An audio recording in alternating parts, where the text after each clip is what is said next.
Hello বন্ধুরা, আসসালামু আলাইকুম। আজকে আমরা এসেছি ইমন গার্ডেন পার্কে। আর এই পার্কটি মাধবদী থেকে কিছুটা দূরে বিবিরকান্দি নামক স্থানে অবস্থিত। এই পার্কটি নির্মাণ করেন আসাদ সাহেব। তো আজকে আমরা এই পার্কটিতে এসেছি আর আজকে আপনাদেরকে দেখাবো এই পার্কের সৌন্দর্য। তো আমাদের পুরো ভিডিওটি দেখতে থাকুন।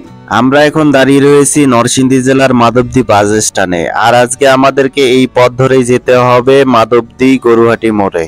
তো আমরা পৌঁছে গেছি, এটি সেই গরুহাটি মোড়। মাধবদী বাস স্ট্যান্ড থেকে চাইলে রিক্সা দিয়ে ইমন গার্ডেন পার্কে যাওয়া যায়, সেক্ষেত্রে ভাড়া একটু বেশি পড়তে পারে। তো আমরা এই মোড়ে এসেছি, এখান থেকে ইমন গার্ডেন পার্কে যাওয়ার জন্য অটো কিংবা রিক্সা অ্যাভেলেবেল পাওয়া যায়। গরুহাটি মোড় থেকে ইমন গার্ডেন পার্কে যাওয়ার অটো ভাড়া জনপ্রতি 20 টাকা। রিক্সা করে গেলে সেক্ষেত্রে ভাড়া একটু বেশি পড়তে পারে। আমার সাথে আরো দুজন থাকাতে আমরা 3 জন মিলে একটি ছোট অটো রিজার্ভ করেছি 50 টাকা দিয়ে। তো আমরা রওনা করেছি ইমন গার্ডেন পার্কের উদ্দেশ্যে। মাধবদী শহরের ছোট রাস্তা ধরে আমরা আগাচ্ছি সামনের দিকে। কিছুটা সামনে গিয়েই আমরা উঠবো সুন্দর একটি মহাসড়কে। ইমন গার্ডেন পার্কে যেতে হলে আমাদেরকে যেতে হবে নরসিংদী টু মদনগঞ্জ মহাসড়ক ধরে। তো আমরা উঠে পড়লাম সেই নরসিংদী টু মদনগঞ্জ মহাসড়কে। সুন্দর এই রাস্তাটি নরসিংদী নতুন বাস স্ট্যান্ড থেকে মাধবদী 2500 হয়ে মদনপুর চৌরাস্তার সাথে সংযোগ স্থাপন করেছে। অনেক ভালো লাগার মতো একটি রাস্তা। রাস্তার দুদিকে প্রকৃতি দেখতে দেখতে আমাদের ছুটে চলা। রাস্তার সৌন্দর্য ও দুদিকের প্রকৃতি উপভোগ করতে করতে আমরা গন্তব্যের খুব কাছাকাছি চলে এসেছি। সামনে একটি সুন্দর ব্রিজ দেখতে পাচ্ছি, আর ব্রিজটি পার হলেই শান্তিবাজার।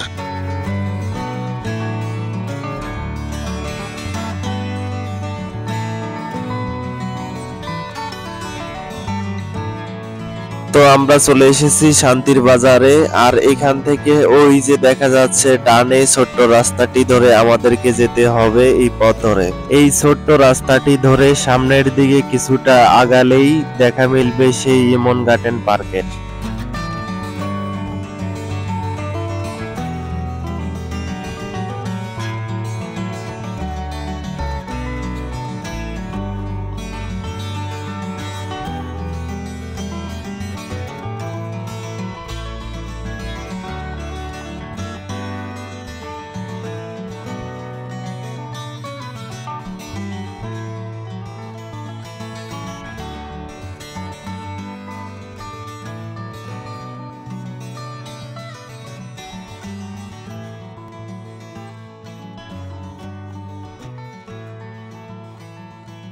অবশেষে আমরা চলে এসেছি ইমন গার্ডেন পার্কের সামনে।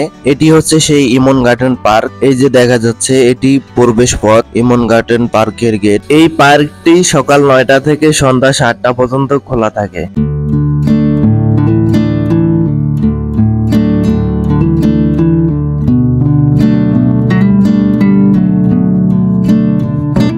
তো মারুফ ভাই আমাদের সবার জন্য টিকিট কাটতেছে।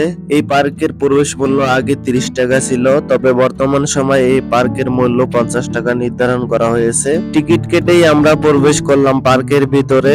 আর পার্কের প্রবেশ মুখে হাতের ডান দিকে দেখা মিলল সুন্দর একটি মসজিদের। এখানে শুধু মসজিদই নয়, এই ভবনের দ্বিতীয় তলায় রয়েছে একটি মাদ্রাসা। এই প্রথম কোনো পার্কের ভিতরে আমি মসজিদ এবং মাদ্রাসা দেখলাম। সুন্দর টাইলস দিয়ে তৈরি মসজিদ ও মাদ্রাসাটি দেখে আমার কাছে বেশ ভালোই লাগলো। তো আমরা এখন যাব সামনের দিকে, দেখবো এই পার্কে আর কি কি রয়েছে। পার্কের প্রবেশ মুখে এই রাস্তাটিতেই মিলল প্রাকৃতিক ছোঁয়া। সবুজ ডালপালা দিয়ে এই রাস্তার উপরে সাজানো হয়েছে লোহার অ্যাঙ্গেল বার দিয়ে। তার নিচ দিক দিয়ে আমরা আগাচ্ছি সামনের দিকে। কিছুটা সামনে গিয়ে দেখা মিলল পুকুর ঘাট। পুকুর ঘাটে তৈরি করা হয়েছে সুন্দর একটি ঘর, আর বসার জন্য রয়েছে দুদিকে দুটি বেঞ্চ। অনেকটা পথ জার্নি করে এই পার্কে এসে ক্লান্ত হয়ে আমাদের বক্কর ভাই বসে পড়লো পুকুর ঘাটের বেঞ্চে। আর সামনে আগাতেই দেখা মিলল সেই বিশাল এক সুন্দর পুকুরে।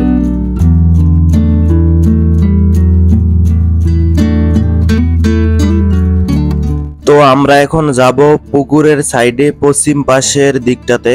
এদিকে রয়েছে বসার জন্য ছোট ছোট সুন্দর ঘর। আর এই পার্কটির সৌন্দর্য বৃদ্ধির কাজ চলতেছে এদিকে। সামনে আগাতে দেখা মিলল পুকুরের পার বাঁধানোর কাজ চলতেছে। তার সাইডে দেখা মিলল সুন্দর একটি বাড়ির, সম্ভবত এই পার্কে এই বাড়িটি গেস্ট হাউস। বাড়িটি মাশাআল্লাহ টিন সেট বিল্ডিং হলেও অনেক সুন্দর করে তৈরি করা হয়েছে। আর এই বাড়িটির সামন থেকে দেখা যাচ্ছে পুরো পুকুরের ভিউটি অনেক সুন্দর লাগতাছে। পুকুরের সাইডে ঘোরাঘুরি করার পরে আমরা এখন যাব পার্কের মাঝের অংশটিতে। মাঝের অংশটিতে প্রবেশ করার মুখেই দেখা মিলল এমন একটি ক্যাঙ্গারুর। তারপরে আমরা যাচ্ছি সামনের দিকে, আর সামনে অনেকগুলো নারকেল গাছ এবং একটি সিঁড়ি এবং অনেকগুলো একটা ঝর্ণার স্পট দেখতে পারতাছি, যদিও এখানে বর্তমানে ঝর্ণাগুলো বন্ধ রাখা হয়েছে। এই পার্কের সৌন্দর্য বৃদ্ধি করার কাজ চলতেছে, তাই এইগুলো বন্ধ রাখা হয়েছে। তার কিছুটা সামনে আগালে দেখা মিলবে এমন ছোট ছোট খুপড়ি ঘর। আপনারা চাইলে এখানে বসে আড্ডা দিতে পারেন।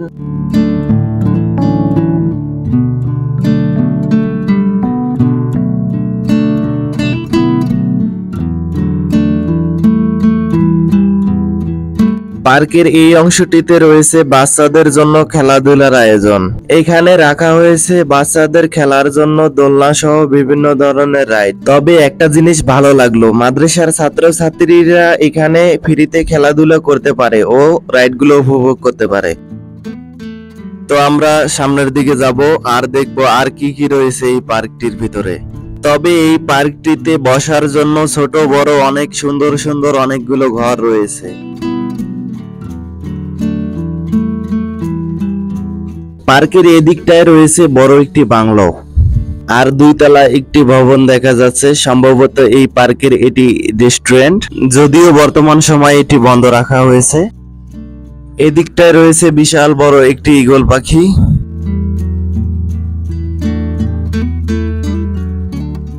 আর মাঝখানটিতে রয়েছে মাছের আদলে তৈরি একটি ঝর্ণা, যদিও বর্তমান সময়ে ঝর্ণাটি বন্ধ রয়েছে।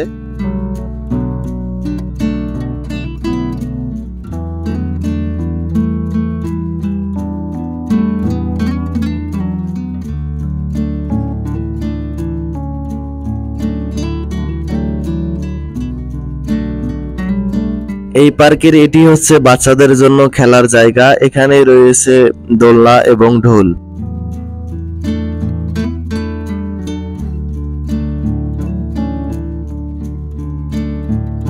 এদিকটাতেও রয়েছে অনেকগুলো ছোট ছোট ঘর, আর ঘরের দেওয়ালে আঁকা হয়েছে সুন্দর সুন্দর কারুকাজ। তার পাশেই রয়েছে বড় একটি মাঠ, এখানে বাচ্চারা খেলাধুলা করতেছে। মাদ্রাসার বাচ্চারা এবং হুজুররা এখানে খেলাধুলা করতেছে, দেখে বেশ ভালোই লাগলো।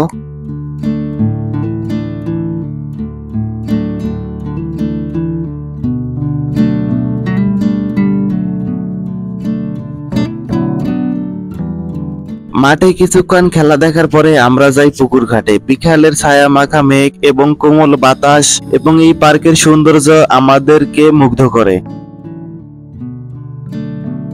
পুকুর ঘাটটিও তৈরি করা হচ্ছে অনেক সুন্দর করে, যদিও এই পার্কের সৌন্দর্য বৃদ্ধির কাজ চলতেছে, সেই সাথে পুকুর ঘাটটি নির্মাণেরও কাজ চলতেছে। এখান থেকে পুকুর ঘাটটি দেখতে বেশ ভালোই লাগতেছে। এখান থেকে পুরো পুকুরটির ভিউ অনেক সুন্দর দেখা যাচ্ছে।